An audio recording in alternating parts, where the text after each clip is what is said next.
Hello everyone. I'm Gabi and I'm going to present you the organizer team's approach to predicting media memorability.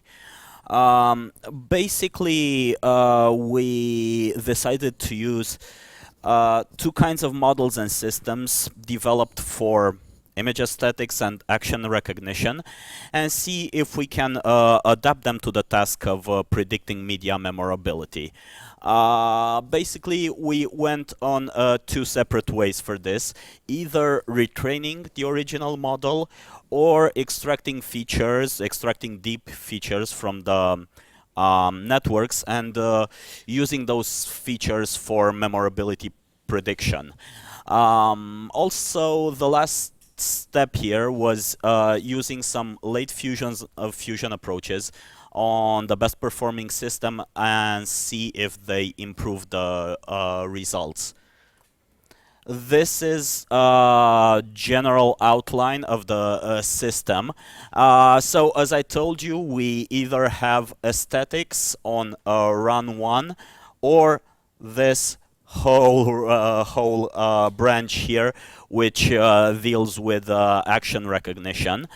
And a final step of late fusion. For the aesthetic networks, we had an architecture based on ResNet 101. This was trained on the AVA dataset and trained for aesthetic prediction. So we decided to use this, and this is an image-based network, to use this and to retrain the model. So for this, we created two types of data sets. The first one contained keyframes from either the 4th, the 5th, or the 6th second. So one keyframe for each, and this represented one version of retraining. So basically here we have three versions, three different ways of retraining the network. And the final one, which generated a bigger retraining data set, was one keyframe extracted every 2 seconds and all of them put in the retraining data set. So this was the aesthetic network. The action recognition networks, we extracted features from the i3D network and from the TSN network. These features were extracted from the networks trained on the kinetics dataset and on the UCF dataset. So on two different datasets.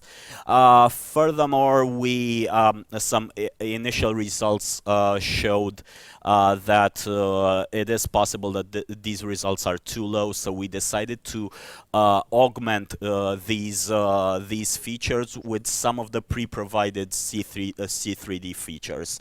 You will see in the next slide what the results were. Basically, we also applied here early fusion on each combination of these features and PCA. So the results, we had the aesthetic-based network. We had two, let's say, best performing action recognition-based networks. And finally, we had two late fusion steps.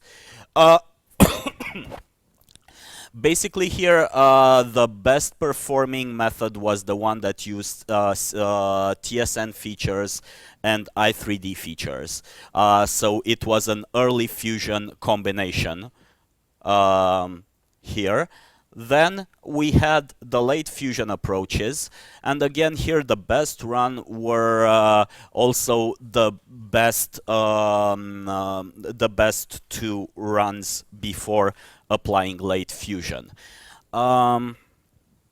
So a few discussions about those results. So, as I mentioned, we tried different ways of retraining, the aesthetic network. Basically, the results were very similar. So, no matter what data set we threw at the retraining process, the results were quite similar. There was extracting the keyframe from the 5th second was the best way of retraining, the best performer, but the difference was very insignificant. So they were basically the same. Next, the action recognition systems seem to be complementary. Even though this may be somewhat surprising, we believe this may be due to them being trained on different data sets. So on the kinetics and on the UCF. They seem to be complementary because late fusion between them actually gives the best results. Also regarding the action features, early fusion and PCA improved our results. And finally, as I mentioned previously, the weighted late fusion provided the best results, and it definitely improved them. So, thank you.